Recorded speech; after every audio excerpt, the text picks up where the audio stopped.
Hi guys, welcome to my channel Pathology Master. Myself Dr. Parth Goswami, I am the consultant pathologist. And our today's topic of discussion is to understand the free radical in the detail. So this particular topic is from the general pathology. So guys, our learning objective for the today's topic of discussion is to understand first of all definition of free radical formation. What is free radical? Then we will understand certain properties of free radical. Then I will make you familiar with the etiology of free radical formation and the mechanism behind its generation. Then we will understand what happens in our body due to the free radicals. So we will see the pathological effects, and finally we will see how free radical get removed from our body. So we will see the free radical scavenger mechanism in the last. All right. So guys, first of all, definition and the properties of free radical. So guys, understand that this free radical is very unstable chemical compound. It's a very unstable chemical compound, and so it will rapidly destroyed in our body usually. So you might have questioned that how free radical will form in our body. So guys, for that you have to see this particular diagram. So in this right side image, you can see the normal atom. This is the normal atom in which you have the paired two electron in the outer orbit. The electrons are arranged in the pair and in the number of 2. But when among these two electron, one electron is lost.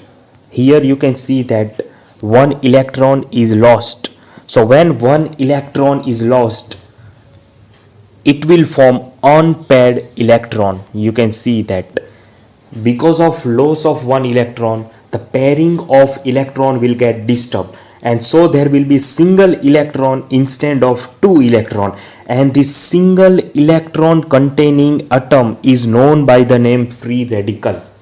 So that is the free radical. Free radical means single unpaired electron in the outer orbit. Now again you might have questioned that how it can be dangerous to our health, free radical. Alright, if it doesn't have one electron, then what is the problem? So guys, this is the problem. When the free radical react with any normal molecule, they will convert those normal molecule into the free radical. So we can say that it will convert all the molecules like that of any protein, any lipid, any cell membrane. Whoever come in contact with free radical will get converted into the free radical, and so the autocatalytic reaction will occur and there will be chain of damage.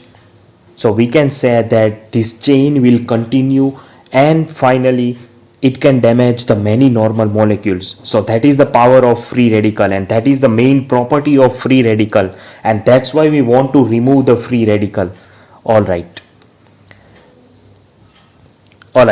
Now you might have questioned that which are the etiologies behind the free radical generation.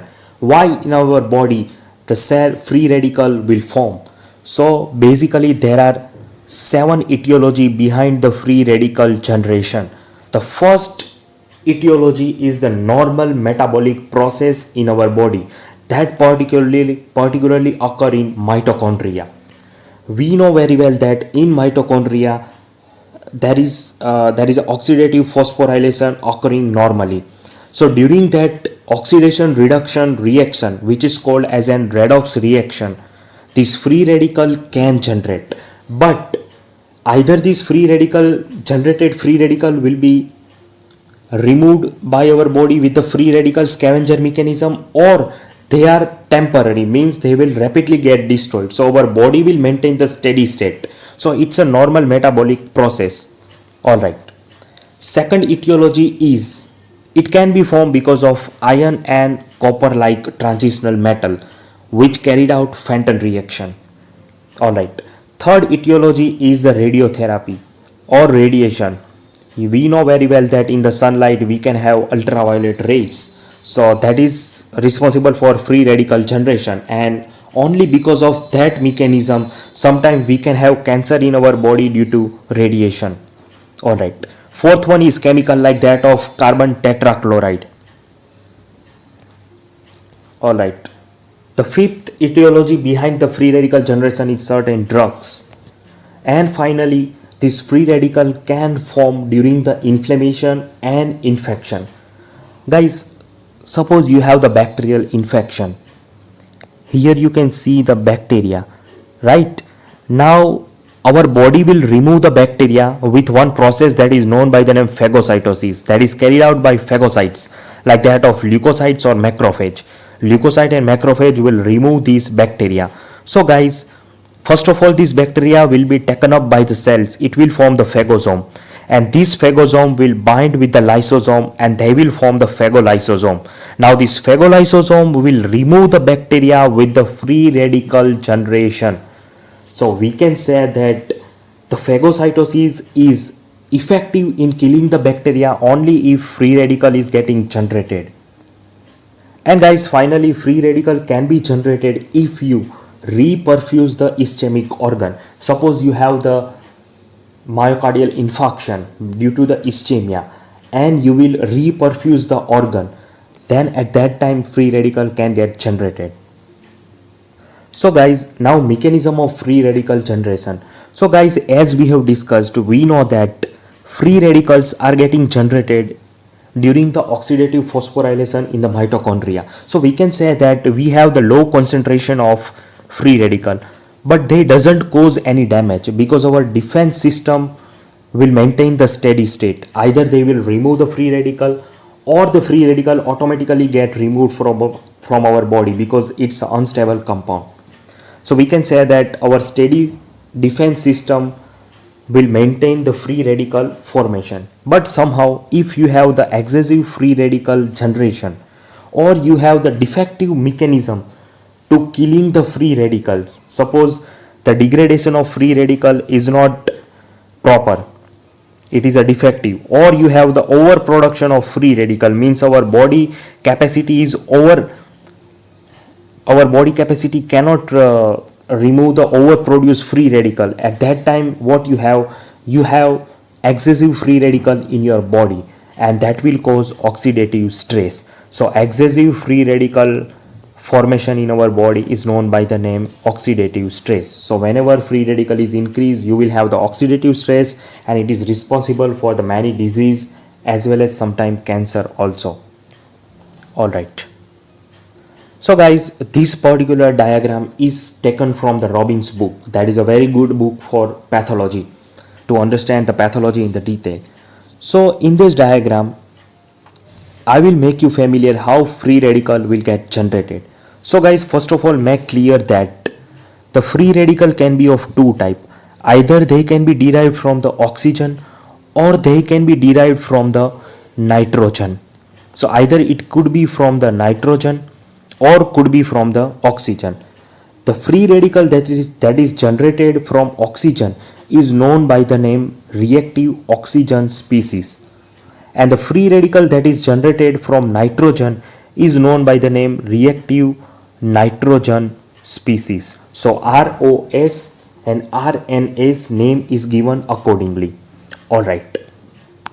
So guys, among these two, the main one is oxygen derived free radical, which is common one. So we will see how oxygen derived free radical will form. So basically we have the three oxygen derived free radical. The first one is superoxide, second one is hydrogen peroxide, and the third one is hydroxyl radical, that is OH. So because of oxidase enzyme in our body, we have one enzyme in the mitochondria, that is oxidase. They will do the incomplete reduction of the oxygen, and because of incomplete reduction of oxygen, you will have the superoxide formation. So our first free radical is formed because of incomplete reduction of oxygen, and this superoxide will get converted into H2O2, that is hydrogen peroxide, by the superoxide dismutase enzyme. And now you can have two possibility. Either this second number of free radical, that is H2O2, removed from the body with the help of glutathione peroxidase or catalase enzyme, or it can again get converted into another free radical, that is hydroxyl radical, with the help of iron and copper like metal which carried out Fenton reaction. So H2O2 if undergo Fenton reaction, then hydroxyl radical can form. We will see it in the detail later on in the slides. So guys, these three are the reactive oxygen species means free radicals: superoxide, hydrogen peroxide and hydroxyl radical. And we can say that these three free radicals are removed by the superoxide dismutase, then glutathione peroxidase and with the help of catalase. So these three enzymes are known by the name free radical scavengers, means they will remove the free radicals, so they are useful for our body. Alright. Now guys, so we can say that the superoxide is formed due to the incomplete reduction of oxygen during the oxidative phosphorylation. H2O2 is produced with the help of superoxide dismutase as we have discussed, but it can be produced by the help of oxidase also in the peroxisome enzyme, in the peroxisome organelle. Alright. And the hydroxyl radical is formed by Fenton reaction as we have discussed from the H2O2. But sometimes hydroxyl radical can be produced from the water as well by hydrolysis with the help of radiation. So this is about the reactive oxygen species formation, that is the mechanism. Alright. Now what could be the pathological effect because of this free radical formation? So guys, this free radical will carry out three important pathological effects at the molecular level. First of all, they can damage your membrane lipid. In the cell you have the cell membrane in which outer coat is lipid. So this lipid peroxidation can occur because of free radical and your lipid can get damaged. So it can damage the cell in that way. Second one is it can lead to protein modification. It can alter the structure of protein and so you will form the misfolded protein. So because of the misfolding of protein, you have the abnormal proteins and that will lead to many diseases in our body, that we will see in some another lecture, that which are the protein misfolding disorders. And third most important pathological effect is free radical can damage your DNA, and because of DNA damage you can have DNA mutation and it can ultimately lead to cancer formation, because the mutated cell will undergo the cell cycle and they will proliferate the particularly mutated cell. So DNA damage can lead to mutation and ultimately it can lead to cancer formation. So these three are the main pathological effect, and because of that many disease and cancer can occur. Alright. Now guys, suppose you have the infection with the bacteria. As we have discussed that the bacteria is removed with the process of phagocytosis, and in the phagocytosis we have the free radical formation that will remove the bacteria. Alright, but we will see it ultrastructurally that how free radical form during the phagocytosis. So guys, here the causative enzyme that is responsible for first free radical formation, that is superoxide, is with the help of NADPH oxidase. This NADPH oxidase will convert the oxygen into the superoxide. We know that superoxide with the help of superoxide dismutase will get converted into H2O2. Alright. Now during the phagocytosis guys, here hydroxyl radical will not form, but from the H2O2 with the help of myeloperoxidase enzyme you will form the hydroxyl chloride. With the help of chloride and with the help of myeloperoxidase enzyme that is present in this phagocytic cell, in the leukocyte it is present. So this enzyme will convert H2O2 into HOCl, and this is having the powerful antibacterial action. It will kill the bacteria. Alright. Now from this superoxide with the help of nitric oxidase you can produce, in the leukocyte there can be production of peroxynitrate as well. So during the phagocytosis ultimately you will form HOCl, that is hydroxychloride, and peroxynitrate, that is ONOO. These two are the powerful antibacterial substrate. So in the phagocytosis free radical formation is very helpful for our body. So free radical is not responsible for disease and cancer only, but Normally in the low concentration it can be helpful during the phagocytosis, and that is beneficial for our body. All right, and this particular process of removing the bacteria by the production of free radical during the phagocytosis is known by the name respiratory burst. All right, now guys, what is Fenton reaction? So as we have discussed, when the ferrous ion is get converted into ferric ion from the H2O2, that is hydrogen peroxide, you will form the hydroxyl radical. So this process is known by the name Fenton reaction, in which the transitional metal like that of iron or copper will donate or accept the free electron during the reaction, and they can catalyze the free radical formation. Here I have given the example of iron, but it can be carried out by copper as well. So this is the Fenton reaction. All right. Now, because of oxidative stress, which disease can occur in our body? So guys, first of all, as we have discussed, it has the main three pathological effects, that is lipid peroxidation, protein misfolding, and DNA damage. So guys, protein misfolding disorder will be discussed in the separate lecture. So first of all, it is believed that cellular aging, that is the old age, is because of excessive free radical formation with the advanced age. Second one, as we have discussed, because of DNA mutation you can develop cancer. So free radical can be responsible for cancer formation. Certain degenerative disease like that of Alzheimer disease is because of oxidative stress. All right, in which you have the dementia. In the Alzheimer disease, the patient will have forgetfulness and they will develop dementia. All right, protein misfolding related diseases can be because of oxidative stress. Now this protein misfolding disorders will be discussed in some another lecture. All right, now guys, you might have questioned that how the free radical will get removed from our body.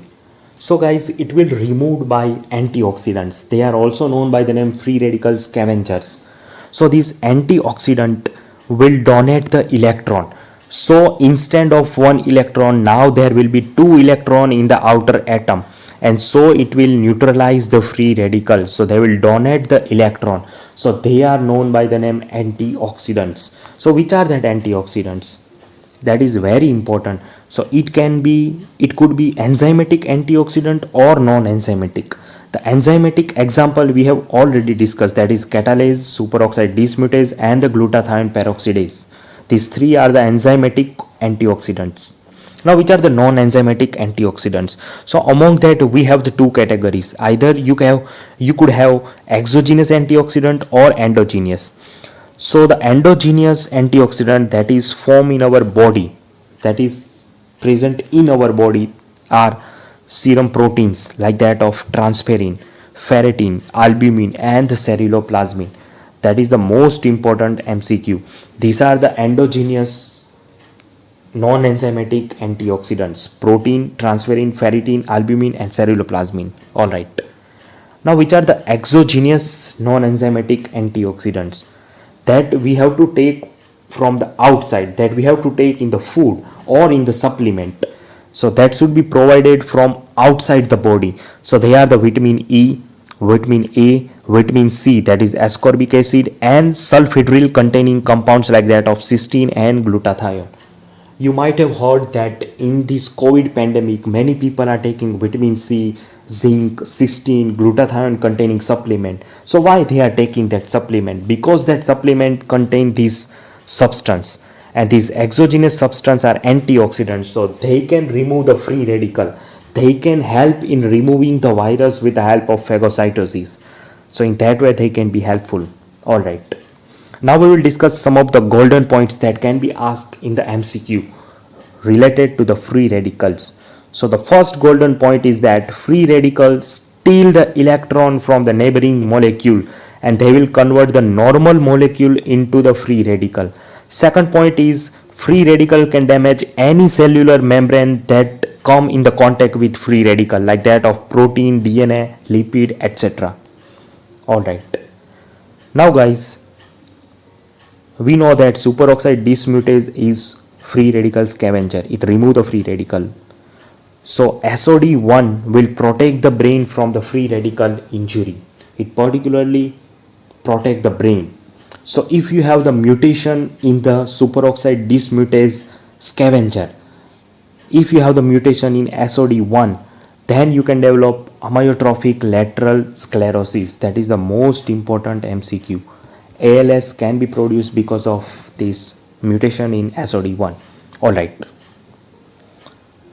So guys, enzymatic free radical scavengers are catalase, superoxide dismutase and the glutathione peroxidase. All these three are the peroxisomal enzymes. So if you are asked in exam where these three enzymes are present, so they are present in the peroxisome organelle. Alright. H2O2 produced and degraded both in peroxisome. That is a characteristic of this particular free radical. Alright. Now we know that vitamin A is an exogenous free radical scavenger, but it is not free radical scavenger or antioxidant in the vitreous of eye. Alright. Now you might have questioned that we have the many free radicals like that of superoxide, H2O2, hydroxyl radical, which is the most reactive. So the most reactive one is hydroxyl radical. Alright. Thank you very much guys. So this is all about the free radical. We have seen the etiology of free radical formation, then mechanism of free radical formation, then we have seen the pathological effects and certain disease and effect of free radical in our body. So we can say that guys, free radical is double-edged sword. It can be useful during the phagocytosis process of our body and it can be hazardous for our health as well. So in the excessive amount, free radical can form the oxidative burst and they can be hazardous for our health. So for removal of that free radical, we need antioxidants like that of vitamin C, vitamin A. So that the foods that contain the vitamin A, vitamin C, cysteine, glutathione should be taken. So guys, this is all about the free radicals. Hope you have liked this video. If you like my video, then kindly subscribe my like, share and subscribe my channel to other people and subscribe my channel. So guys, see you soon in the next video. Thank you very much and have a good health. Thank you.